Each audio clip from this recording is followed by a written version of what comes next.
Hello বন্ধুরা, তো আমরা কিভাবে শুক্তো বানাই সেটাই তোমাদেরকে দেখাচ্ছি।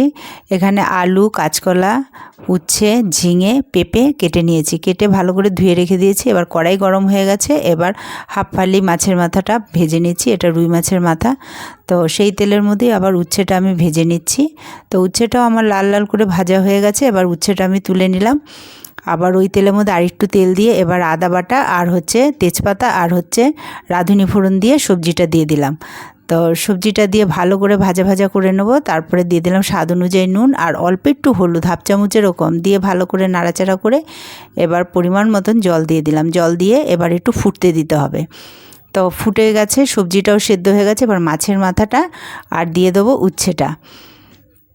মাছের মাথা আর উচ্ছেটা দিয়ে ভালো করে একটু নেড়ে চেড়ে নিলাম। তো দিয়ে দিলাম রাঁধুনি বাটা আর একটু জিরে তার সাথে বেটে আর স্বাদ অনুযায়ী চিনি দিয়ে নামিয়ে নিলাম। হয়ে গেল।